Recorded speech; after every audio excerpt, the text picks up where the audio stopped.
ఎన్నిసార్లు చూడొచ్చు సినిమా? ఎన్నిసార్లు చూడొచ్చు? ఎన్నిసార్లైనా చూడొచ్చు. డాన్స్ ఎలా ఉంది? సూపర్ ఉంది. నాగచైతన్య యాక్టింగ్ సూపర్ ఉంది. మళ్ళీ చూడాలనిపిస్తుంది. సాంగ్స్ హైలైట్ ఉంది. పల్లవి ఎలా చేసింది? సూపర్ చేసింది. బుజ్జితల్లి పాట బాగా నచ్చిందా? బాగా నచ్చింది. ప్రతి ఒక్కరిని బుజ్జితల్లి అని పిలవాలనిపిస్తుంది. చాలా బాగుంది. అసలు నాగ చైతన్య యాక్టింగ్ అసలు ఎక్స్పెక్ట్ చేయలేదు, కానీ ఇంత బాగా చేస్తున్నారని అనుకోలేదు. చాలా బాగా చేశారు. సాయి పల్లవి యాక్టింగ్ గురించి అసలు చెప్పవలసిన లేదు.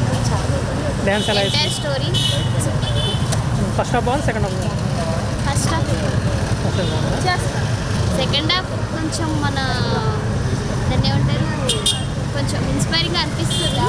కాకపోతే బోర్ కొట్టలేదు. ఎవరి యాక్టింగ్ బాగుంది? నాగ చైతన్య బాగుంది, సాయి పల్లవి? ఆబ్వియస్లీ సాయి పల్లవిదే. కాకపోతే నాగ చైతన్య నుంచి ఇంత ఎక్స్పెక్ట్ చేయలేదు. ఎక్స్పెక్ట్ చేసినంతగా ఇచ్చారు. ఎట్లా ఉంది? చాలా బాగుంది సినిమా.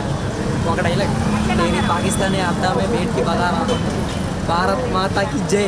నాగ చైతన్య గారు ఇప్పుడు ఒక ఇన్స్పిరేషన్ స్టోరీ తీసుకున్నారు అంటే దీని ఎందుకు ఇంత గ్యాప్ తీసుకున్నారు? కారణం ఇంకేమైనా ఐడియా? అట్టు కొట్టాలన్న అందరికి ఇవ్వాలని అతని కష్టానికి చాలా ఫలితం లభించింది సినిమాతో. చాలా కష్టపడ్డాడు చైతన్య యాక్టింగ్కి. అది చంద్రమౌళి మా పాలెటి దేవుడు.